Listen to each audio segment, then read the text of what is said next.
Selamat pagi jemaat yang dikasih Tuhan. Salam sejahtera untuk kita semua dimanapun jemaat Tuhan berada. Saya mengajak kita semua untuk sama-sama berdoa, menyerahkan ibadah kita ini ke dalam tangan Tuhan. Mari kita satukan hati, kita berdoa. Bapa di dalam sorga, kami sungguh bersyukur untuk kasih dan kebaikan Tuhan. Kami bersyukur untuk penyertaan Tuhan yang sempurna atas kehidupan kami. Dan pada saat ini kami mau beribadah bagi nama Tuhan. Biar kiranya Tuhan yang memberkati setiap kami, menaungi setiap kami dimanapun kami berada pada saat ini. Engkau berkuasa atas setiap kami.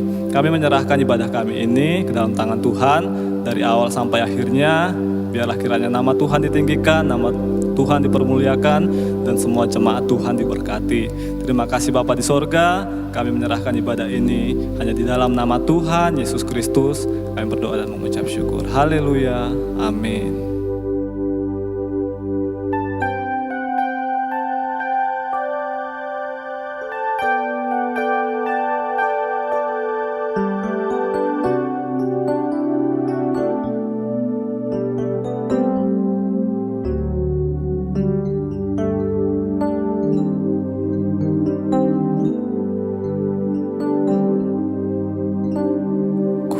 Datang ya Bapa dalam kerinduan, memandang keindahan-Mu. Ku berikan segalanya, semuanya yang ada. Ku ingin menyenangkan hati-Mu, oh Tuhan. Ku datang ya Bapa dalam kerinduan, memandang keindahan-Mu. Ku berikan segalanya, semuanya yang ada. Ku ingin menyenangkan hati-Mu, oh Tuhan. Jadikan aku indah yang Kau pandang mulia, seturut karya-Mu di dalam hidupku. Ajarku berharap hanya kepadamu, taat dan setia kepadamu, Tuhan.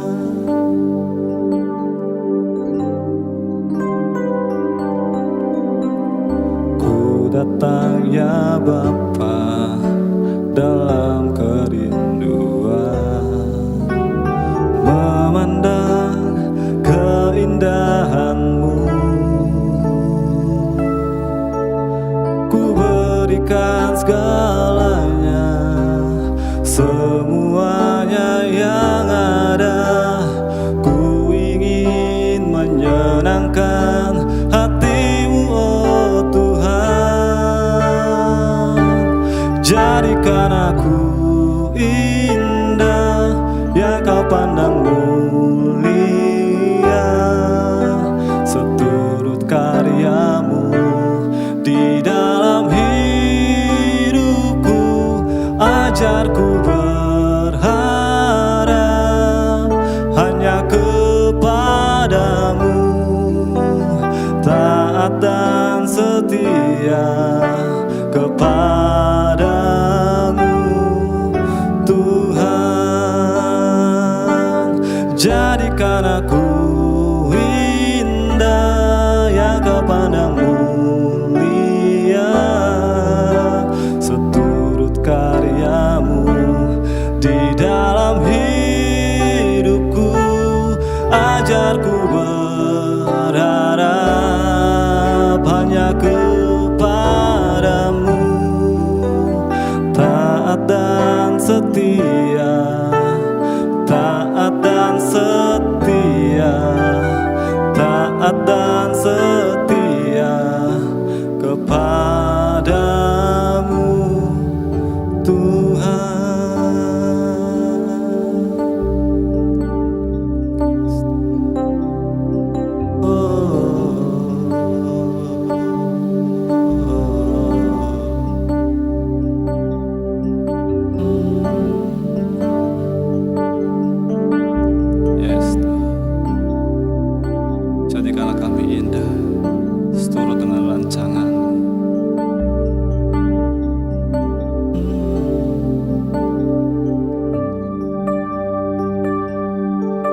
Kami umat tebusan-Mu datang ke hadapan-Mu Tuhan, bersyukur kepadamu, menyanyikan pujian bagi Allah kami yang mulia.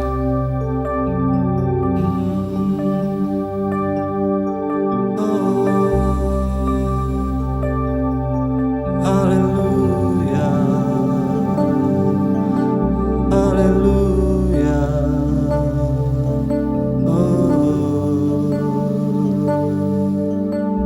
Terpujilah Tuhan Yesus.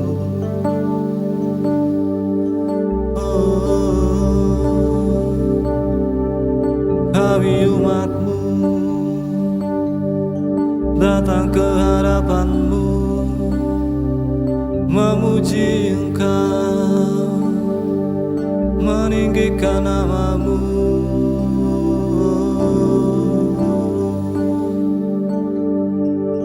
Haleluya.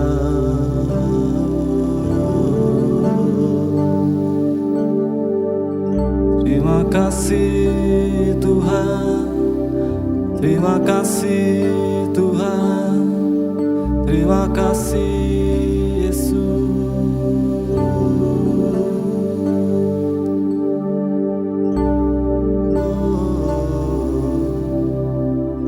Kami umat-Mu memuji nama-Mu, mengagungkan Allah yang mulia.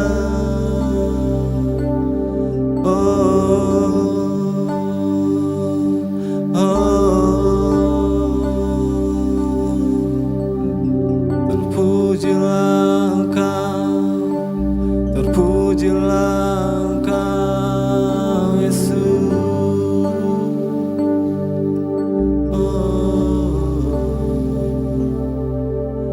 Jadikan kami indah, jadikan kami indah, oh Yesus,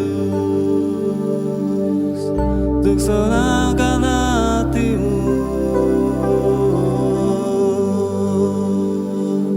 Haleluya.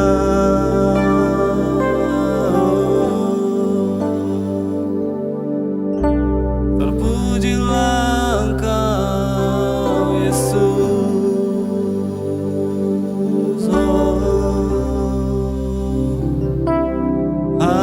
Haleluya.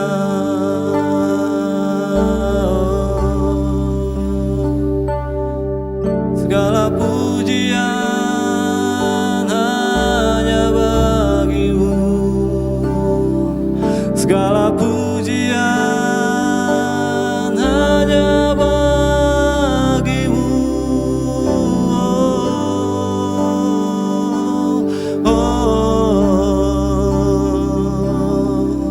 Kami bersyukur Tuhan untuk kasih setia-Mu. Kami bersyukur Tuhan untuk penebusan yang Kau beri. Kau jadikan kami indah untuk menyenangkan hati-Mu.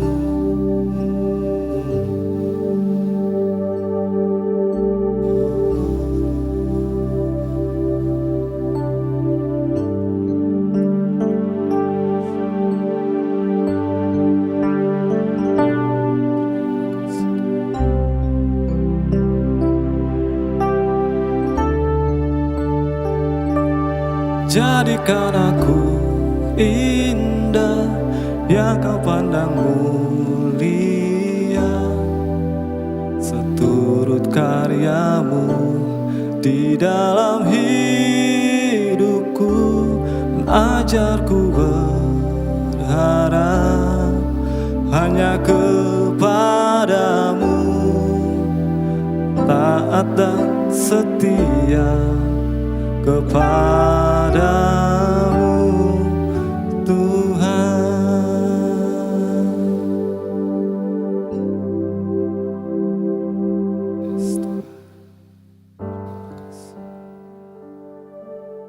Jadikan kami indah agar selalu menyenangkan hati-Mu. Berikanlah kami ketaatan dan kesetiaan agar kami menyenangkan hati.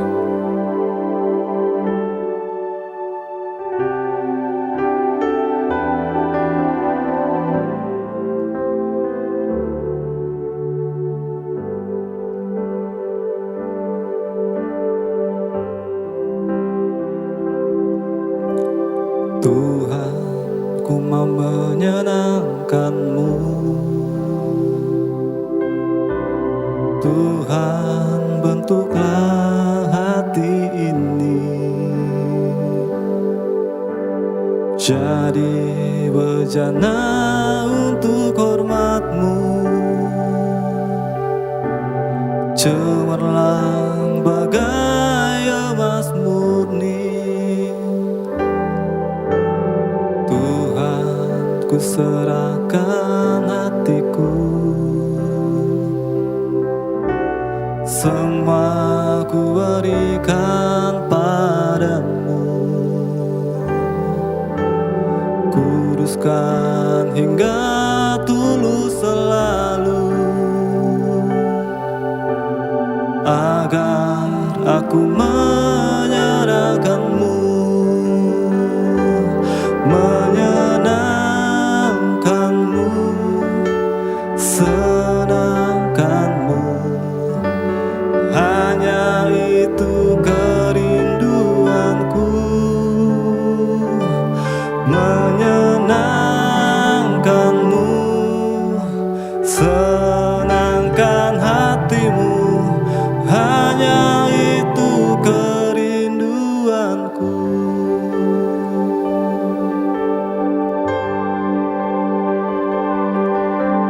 Tuhan, ku mau menyenangkan-Mu.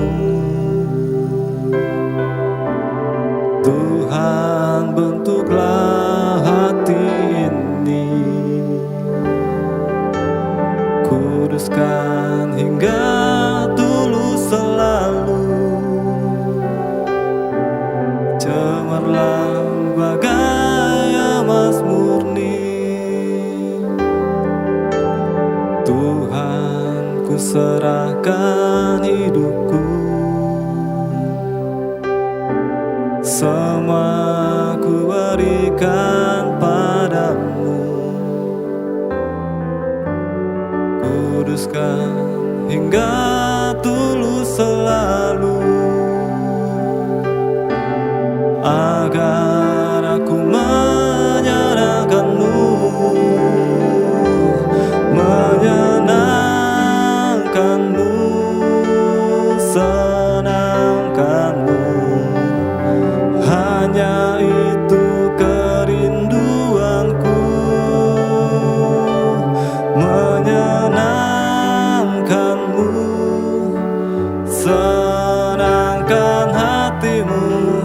Hanya itu kerinduanku, menyenangkan-Mu, senangkan-Mu. Hanya itu kerinduanku, menyenangkan-Mu, senangkan hati-Mu. Hanya itu kerinduanku, hanya itu kerinduanku, hanya itu kerinduanku.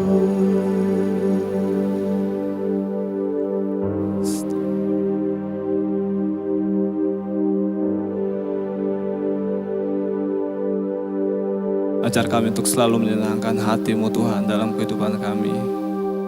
Ajar kami untuk selalu memuliakan nama Tuhan di dalam kehidupan kami.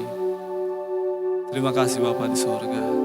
Terima kasih untuk kasih dan kebaikan Tuhan dalam kehidupan kami. Terima kasih untuk kemuliaan Tuhan yang Kau curahkan dalam kehidupan kami. Dan saat ini juga kami mau mendengarkan kebenaran firman-Mu. Kami mau duduk diam untuk mendengarkan kebenaran firman-Mu. Kami mau merendahkan hati kami di hadapan-Mu. Engkau mengajar kami melalui hamba-Mu. Engkau mendidik kami melalui hamba-Mu. Untuk kami boleh diajar dengan kebenaran firman Tuhan. Dan tolonglah kami untuk kami boleh melakukannya dalam kehidupan kami setiap hari. Ini bukan hanya menjadi sekedar pengetahuan yang kami miliki, tapi menjadi suatu kuasa yang mengubahkan setiap kami dan mampukan kami untuk hidup kudus di hadapan-Mu setiap hari. Terima kasih Bapa di sorga, kami siap mendengarkan kebenaran firman-Mu, berbicara Engkau melalui hamba-Mu. Di dalam nama Tuhan Yesus Kristus, kami berdoa dan mengucap syukur, haleluya, amin.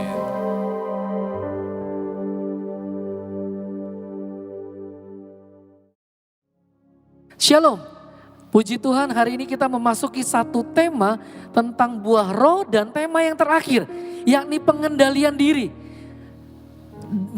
Begitu banyak kejadian yang bisa merugikan banyak orang karena satu hal, gak bisa mengendalikan diri. Ada kemarahan-kemarahan yang harusnya gak perlu terjadi. Karena cuma satu hal, gak bisa mengendalikan diri. Ketika kita di jalan, harusnya bisa lebih sabar. Ketika kita ada di mana, harusnya kita bisa lebih baik. Ada keputusan-keputusan yang harusnya bisa kita ambil dengan lebih baik kalau kita bisa mengendalikan diri. Apa sih pengendalian diri?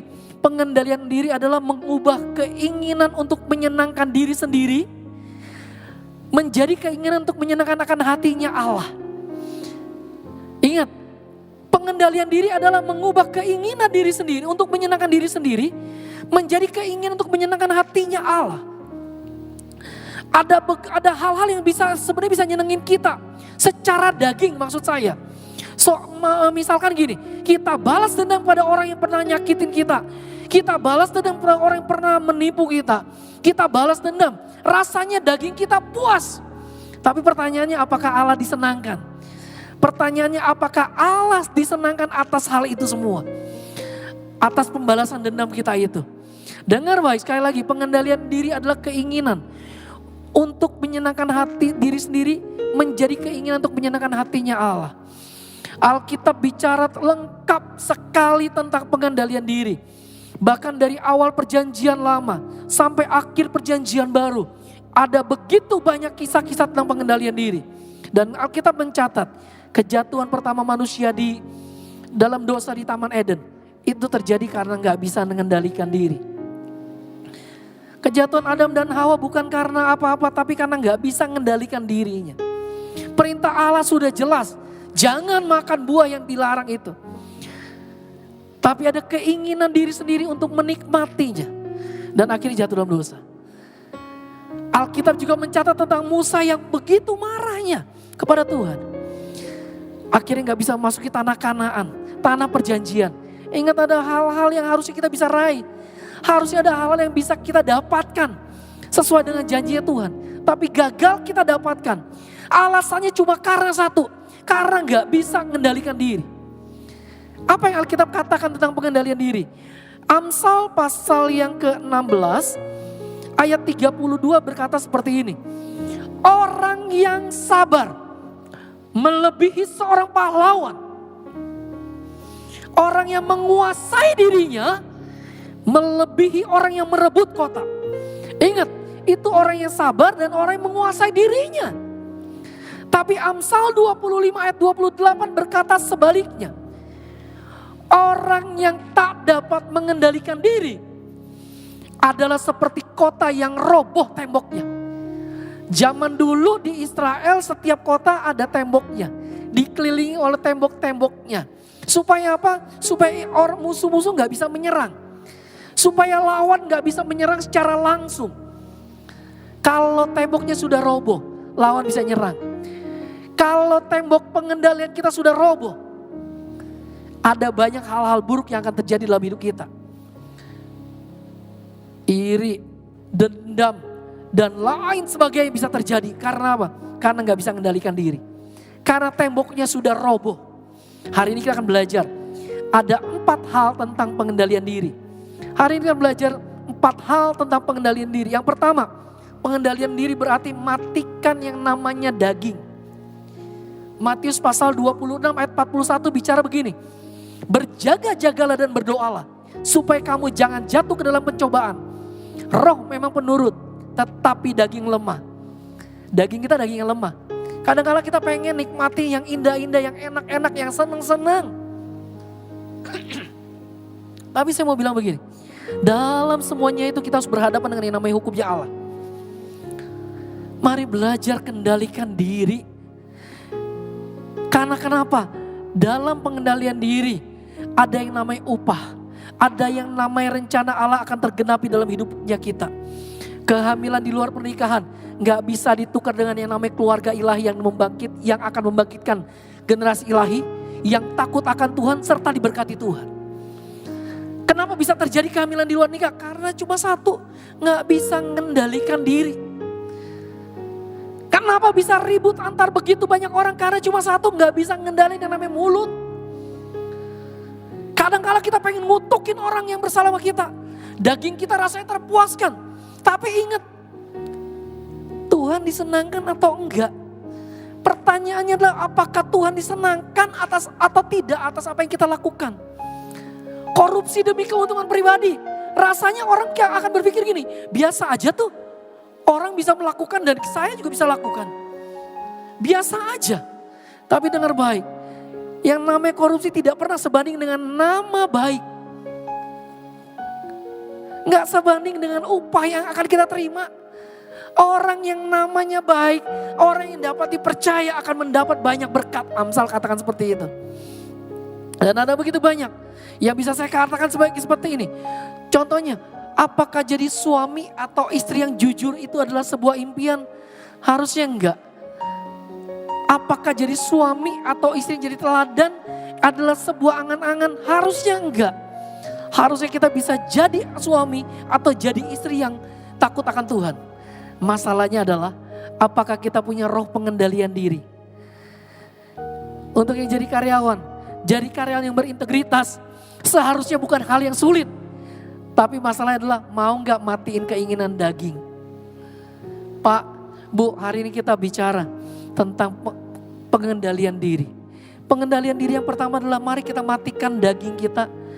Dosa itu memang nikmat, tapi ujungnya bawa kehancuran.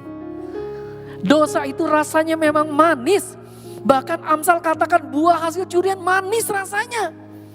Tapi akibatnya membawa kehancuran.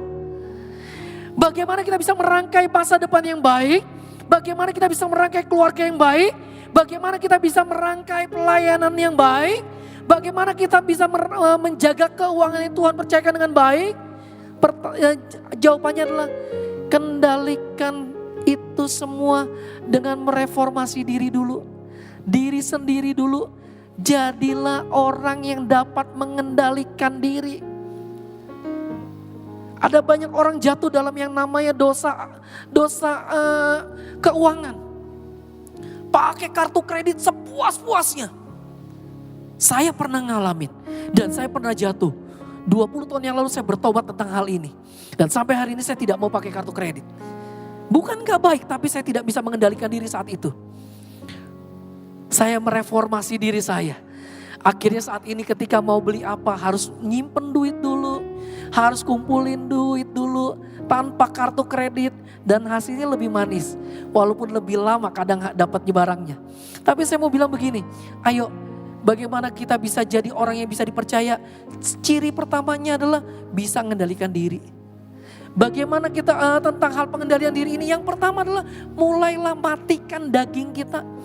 Matikan keinginan-keinginan daging. Keinginan-keinginan yang bertentangan dengan keinginan roh. Keinginan-keinginan yang hanya memuaskan hawa nafsu kita. Jangan pernah jual masa depan yang penuh damai sejahtera. Seperti yang Allah janjikan dengan kenikmatan daging sesaat. Pak, Bu, hari ini saya mau bicara begini. Terlalu banyak kadangkala tawaran-tawaran yang dunia tawarkan buat kita untuk keinginan daging kita. Agar keinginan daging kita terpuaskan. Tapi masalahnya adalah apakah kita nyenengin Tuhan atau enggak? Apakah kita nyenengin Tuhan atau nyenengin daging kita? Pilihan ada di tangan kita. Tapi hari ini saya mau bicara yang pertama adalah mari matikan keinginan daging. Rasanya pengen marah, sudah gak tertahankan lagi. Mari matikan keinginan daging dulu. Stop marah dan tinggalkan panas hati. Firman Tuhan katakan seperti itu. Matikan yang namanya keinginan yang tidak berkenan di hadapannya Tuhan. Salah satu kali ada satu orang namanya Peter Daniels.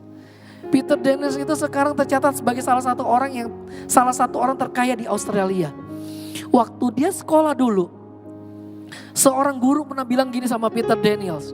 Dia bilang, Peter Daniels, kamu ini pasti jadi orang yang gak berguna. Karena keluargamu juga hancur. Keluarga besarmu pun hancur. Kamu punya papa 2, punya mama 3. Kok bisa punya mama 3? Iya, mamanya nikah lagi dan nikah lagi. Jadi papanya nikah lagi dan nikah lagi. Sedangkan mamanya nikah lagi. Jadi dia punya mama 3, punya papa 2. Keluarganya jatuh dalam dosa seks, jatuh dalam dosa pencurian, dosa banyak keluar masuk penjara. Keluarganya sudah begitu bobroknya. Sampai ingat gurunya tadi bilang begini, nama gurunya tuh Miss Philip. Miss Philip bilang begini, Peter Daniels, kamu tuh pasti jadi orang yang kacau hidupmu nanti. Pulang dari sekolah, Peter Daniels bilang begini, saya gak mau hidup seperti apa kata Miss Phillips. Saya pasti jadi orang yang berhasil, saya pasti jadi orang yang berguna, saya pasti jadi orang yang kaya, saya pasti jadi orang yang sukses, saya pasti jadi orang yang berhasil. Dan sejarah mencatat,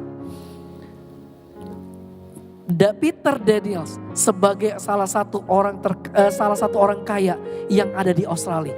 Kenapa? Hidupnya berubah. Ketika apa? Ketika dia dengar satu khotbah dari pendeta Billy Graham. Dia dengerin pendeta khotbah Billy Graham dan dia berubah hidupnya. Dia nggak hidup apa kata Miss Philip, tapi dia hidup apa kata Tuhan. Dia pengen, rasanya satu kali sudah nggak punya uang, rasanya pengen mencuri. Tapi dia rubah rasa ingin mencuri dengan dia berdoa supaya dapat mujizat bisa makan. Dan itu terjadi. Dia bisa makan dari hasil doa dia. Akhirnya dia menulis satu buku.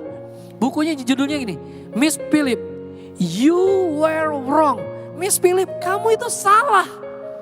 Dia menulis gini, Miss Philip, kamu itu salah. Kamu merencanakan yang buruk buat saya. Tapi saya punya Allah yang merencanakan masa depan yang gilang gemilang.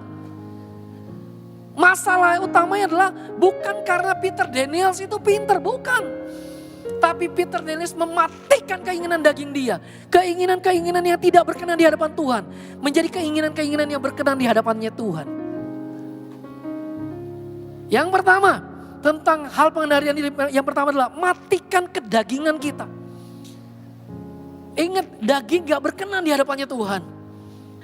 Tapi orang yang hidup dalam roh, itu yang berkenan di hadapannya Tuhan. Orang yang hidup jalan dalam kebenarannya Allah, itu yang berkenan di hadapannya Tuhan. Hal kedua tentang pengendalian diri. Ingat bahwa kita ini suratan terbuka di hadapan semua orang. Dunia kadang menuntut kita untuk hidup dalam benar. Dunia kadang menuntut kita hidup dalam integritas yang di atas rata-rata. Saya sudah bertahun-tahun jadi seorang HRD di beberapa perusahaan. Dan saya seringkali mendengar satu pernyataan yang seperti ini. Pak, padahal Kristen loh Pak. Tapi kok bisa ya mencuri? Pak, padahal Kristen loh Pak. Tapi kok bisa ya kelariin anak orang? Pak, padahal Kristen loh Pak. Tapi kok bisa ya selingkuh? Kata-kata padahal Kristen itu kadang-kala jadi pertanyaan besar buat saya. Emangnya kalau Kristen gak boleh berbuat dosa? Bukan soal boleh atau tidak boleh. Tapi orang menuntut kita itu untuk hidup dalam kebenaran. Memang kita tidak boleh berbuat dosa. Karena apa? Karena Allah sudah menebus kita dan kita harus hidup dalam kebenaran. Kadang-kala orang dunia menuntut kita untuk hidup dalam kebenaran. Karena apa? Karena mereka tahu Allah kita Allah yang berintegritas. Hubungan hancur, kekecewaan, kepahitan terjadi. Cuma karena satu hal, karena kita gak bisa ngendaliin diri. Ingat Pak, ingat Bu, ingat saudara semuanya, kita ini adalah suratan terbuka. Orang bisa lihat kita, orang bisa baca kita sepuas-puasnya. Masalahnya adalah apakah kita memiliki karakter yang unggul di hadapannya Tuhan. Gereja Bethel Tabernacle City Blessing Church hampir setahun penuh, selama 9 bulan ini mengambil tema tentang buah roh. Galatia pasal 5 ayat 22 sampai 23 mengatakan bahwa buah roh adalah kasih, sukacita, damai sejahtera, kesabaran, kemurahan, kebaikan, kesetiaan, kelemah lembutan, dan ditutup dengan penguasaan diri. Dengar baik, dengar baik. 8 buah roh pertama tidak akan bisa dilakukan oleh orang yang tidak bisa mengendalikan diri. Atau dengan kata lain, yang namanya kasih, yang namanya sukacita, yang namanya damai sejahtera, yang namanya kesabaran, yang namanya kemurahan, yang namanya kebaikan, yang namanya kesetiaan, yang namanya kelemah lembutan, hanya bisa dilakukan oleh orang yang dapat menguasai diri. Nggak mungkin kita bisa bersabar, tapi kita nggak punya roh pengendalian diri. Nggak mungkin kita bisa punya kasih yang luar biasa, kalau kita nggak punya pengendalian diri. Nggak mungkin kita jadi orang yang lemah lembut, sementara kita seperti kuda yang seperti lepas, tidak dapat dikendalikan. Kalau marah luar biasa, ingat 8 buah roh pertama hanya bisa dilakukan oleh orang yang dapat mengendalikan diri. Dan hari ini kita akan tutup tema ini, bulan ini kita akan tutup dengan pengendalian diri. Biarlah pengendalian diri dapat dirasakan oleh semua orang yang ada di sekitar kita. Biarlah pengendalian diri boleh termanifestasi bagi begitu banyak orang. Orang boleh merasakan yang namanya pengendalian diri dari kita. Pak, kita sudah belajar 8 buah roh pertama. Tapi mari kita tutup dengan ini semua. Biar semakin disempurnakan pengiringan kita kepada Tuhan. Biar kita semakin dewasa lagi dalam kerohanian kita. Biar kita boleh menjadi teladan dalam hal bukan cuma kasih, tapi juga sampai ke pengendalian diri. Bukan hanya bisa sabar, bukan cuma bisa yang namanya setia, bukan cuma namanya kebaikan yang dirasakan oleh orang, tapi kita juga bisa jadi orang yang mengendalikan diri. Hari ini kita belajar tentang ini. Ingat, sebagai orang percaya kita harus dapat mengendalikan diri. Ada 3 aspek kekristenan. Yang pertama panggilan, yang kedua pengenalan akan Tuhan, yang ketiga karakter. Dan saya bilang begini, kenal akan Tuhan, dipanggil oleh Tuhan dengan cara yang ajaib, itu bagus. Bisa kenal firman Tuhan, bisa hidup dekat sama Tuhan, itu bagus. Tapi bisa punya karakter yang bagus, itu jauh lebih dari semuanya. Bisa punya karakter yang manis di hadapan Tuhan, bisa mengendalikan diri, bisa jadi berkat, bisa jadi teladan, itu utama juga. Itulah yang terbaik. Yang kedua, mari kita bisa jadi orang yang mengendalikan diri. Hal ketiga dalam pengendalian diri, hal ketiga, mari kita buka dalam 2 Timotius pasal 4 ayat yang kelima. Firman Tuhan katakan seperti ini, tetapi kuasailah dirimu dalam segala hal. Sabarlah menderita, lakukanlah pekerjaan pemberitaan Injil, dan tunaikanlah tugas pelayananmu. Ayat ini dibuka dengan gini, kuasailah dirimu dalam segala hal. Artinya kita harus menguasai diri kita dalam segala hal. Poin ketiga yang saya mau katakan tentang hal pengendalian diri. Jadilah tuan atas emosi kita. Bapak Ibu semuanya pasti tahu yang namanya tokoh Hulk. Gitu. Ada satu tokoh dalam dunia kartun namanya Hulk. Hulk itu orang yang biasa-biasa aja. Tapi ketika dia marah, semuanya ada di sekitar dia hancur. Pak, Bu, saudara sekalian, saya mau bilang begini. Kadang-kala ketika kita marah, jangan-jangan kita sedang menghancurkan yang namanya hubungan. Jangan-jangan kita sedang menghancurkan yang namanya kepercayaan. Jangan-jangan kita sedang menghancurkan yang namanya keteladanan. Jangan-jangan kita sedang menghancurkan yang namanya kasih. Yang selama kita sedang bangun. Jangan-jangan kita selama ini seperti Hulk. Kalau sudah marah gak terkendali. Mengerikan sekali. Bagian ketiga yang saya mau sampaikan adalah, jadilah tuan atas emosi kita. Jadilah tuan atas emosi kita. Ingat, emosi kita harus kita kuasai. Emosi kita gak boleh dikuasai oleh orang lain. Emosi kita gak boleh tergantung oleh panas, oleh hujan, oleh lampu mati atau lampu nyala.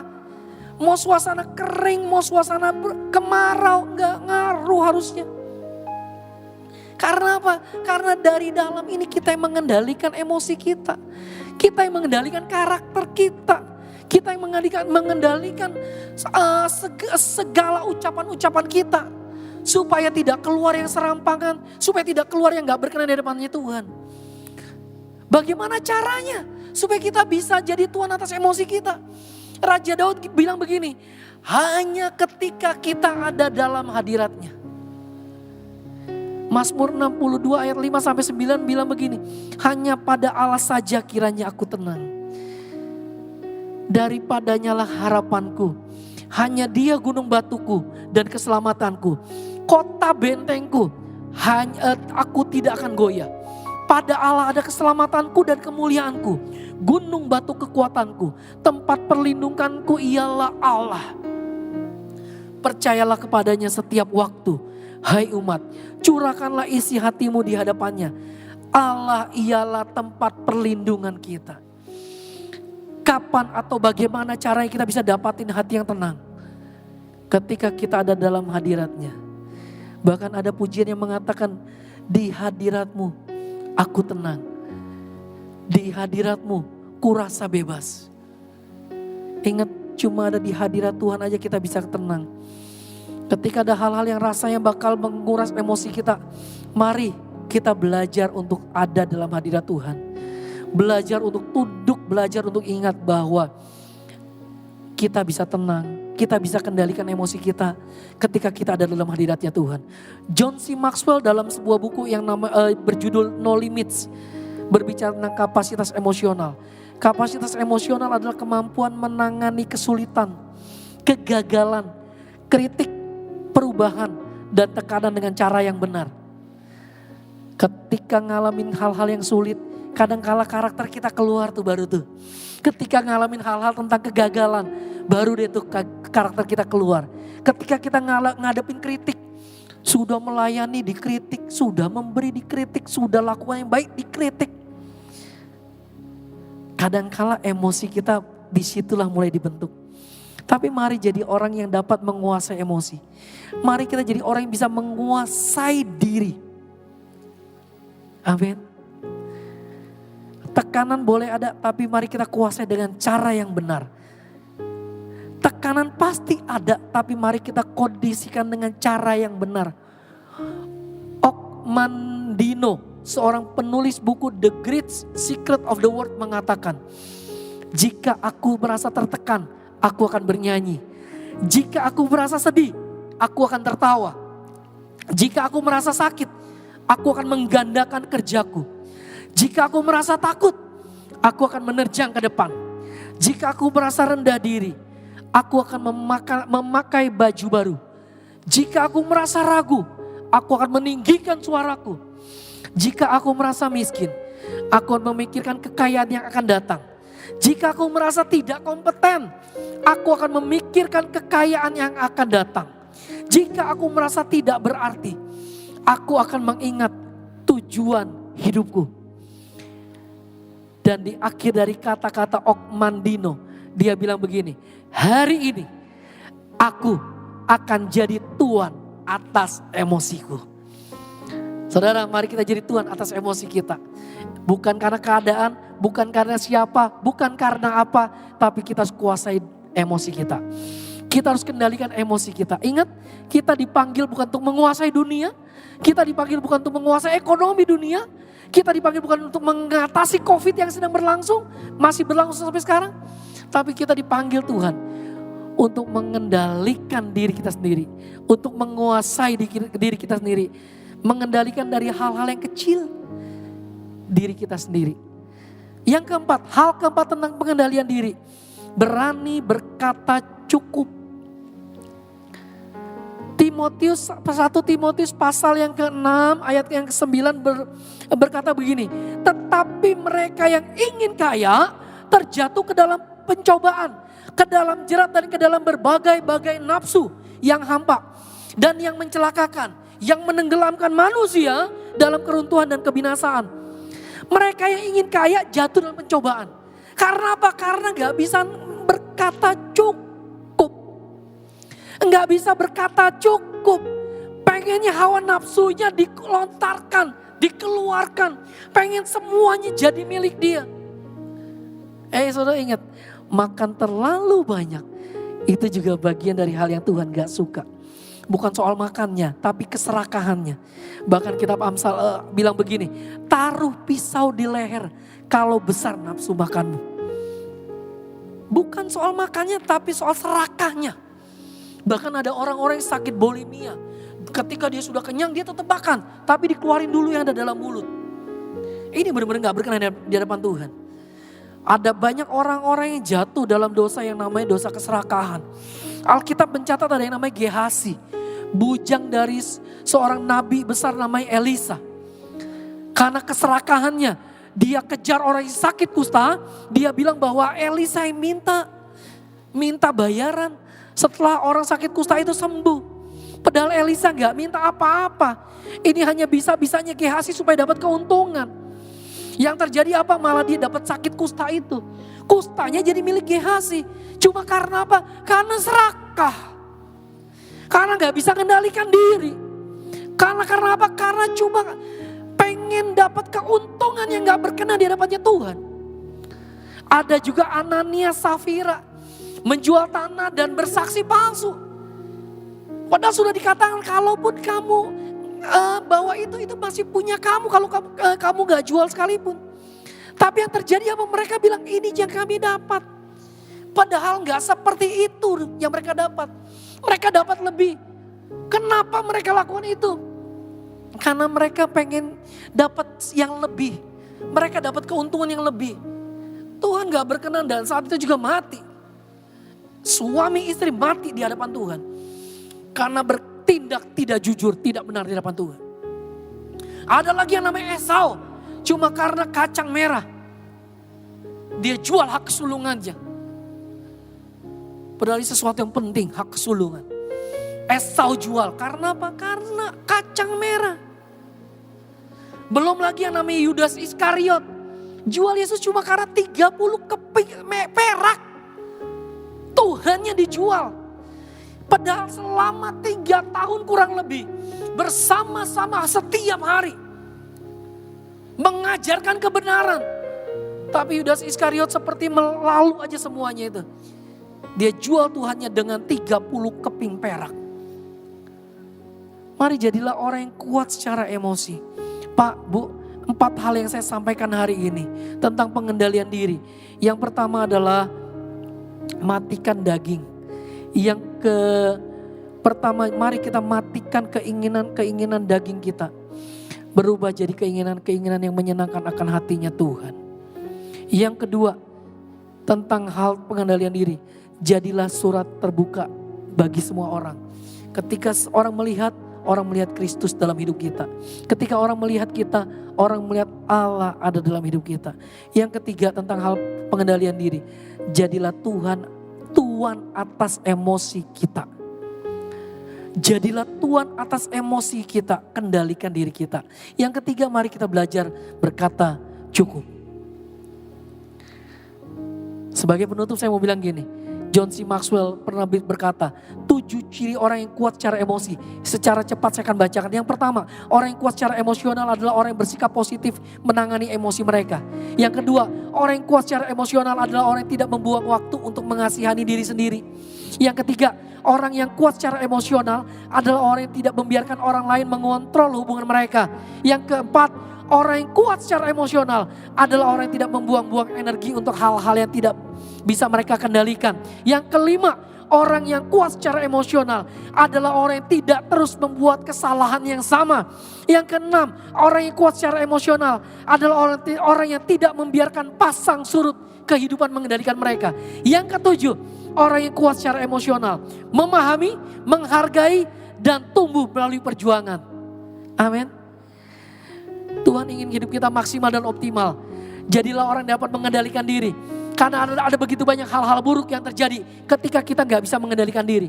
Tetapi ada hal-hal yang baik dan janji-janji Allah yang akan terjadi dalam hidup kita ketika kita bisa mengendalikan diri. Jadilah orang yang dewasa dalam Tuhan. Jadilah orang yang dapat mengendalikan diri. Jika selama ini sulit untuk yang namanya mengendalikan diri. Jika selama ini kita sulit mengendalikan diri, mari kita mulai kembali bangun tembok. Kembali hidup intim dengan Tuhan. Supaya yang buruk tidak memasuki hidup kita. Tidak ada kata terlambat untuk sebuah perubahan. Yang ada adalah orang bebal yang selalu merasa benar. Saya akan tutup dengan pertanyaan ini.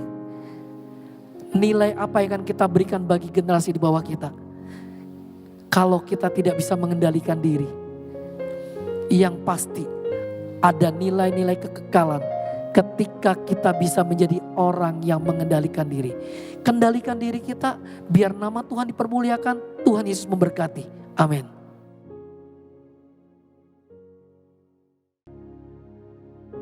Haleluya, puji Tuhan saudara, kita sudah mendengar firman yang luar biasa.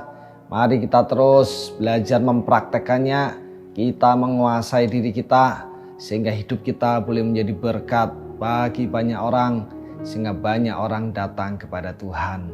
Saya percaya kita sudah diberkati dan kita terus menjadi berkat untuk orang-orang di sekitar kita.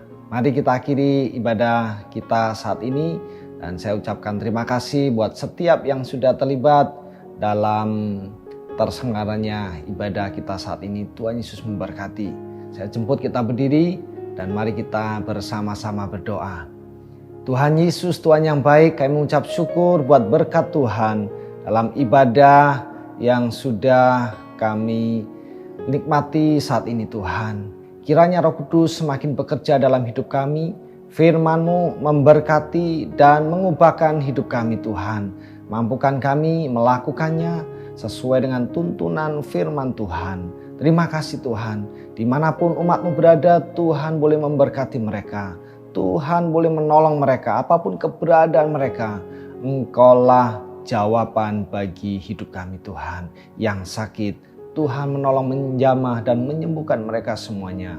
Yang mempunyai masalah, Tuhan boleh menyertai Tuhan sehingga kami mampu melakukan bagian kami dan kami semua mengetahui bahwa Engkau Allah yang luar biasa, jauh lebih besar dari setiap problem masalah kami dan di dalam Tuhan ada jalan keluar. Terima kasih Tuhan Yesus, memberkati umat-Mu yang bekerja, bisnis mereka Tuhan boleh memberkati, mereka yang studi Tuhan berkati studi mereka, mereka yang beraktivitas apapun berkati aktivitas mereka dan boleh menjadi berkat. Kami juga doakan buat bangsa dan negara kami, Tuhan terus menolong, memulihkan keadaan bangsa kami dan kami percaya Tuhan memberkati bangsa kami. Ya, orang-orang yang sakit Tuhan juga boleh menyembuhkannya. Mereka yang bekerja dimanapun, apapun usaha pekerjaan mereka, Tuhan boleh memberkatinya. Terima kasih Tuhan, kami nikmati hari ini, seminggu ini. Segala berkat Tuhan, kami boleh bersuka cita terus. Terima kasih Tuhan. Siapapun yang mengikuti ibadah saat ini, Tuhan memberkatinya. Dan sebelum kami akhiri ibadah saat ini, kami rindu Tuhan Yesus sendiri yang boleh memberkati kami. Oleh karena saudara kekasih, mari kita angkat tangan kita terima berkat dari Tuhan. Turunlah, terimalah berkat dari Allah Bapa di surga, cinta kasih sayang kemurahan dari Putra yang tunggal Tuhan Yesus Kristus Juru Selamat kita, dan persekutuan yang indah dari kuasa Roh Kudus kiranya tinggal terus menyertai dan memberkati kita mulai sekarang sampai selama-lamanya. Terimalah dengan iman di dalam berkat nama Tuhan Yesus Kristus yang percaya katakan amin. Selamat hari Minggu, Tuhan Yesus memberkati.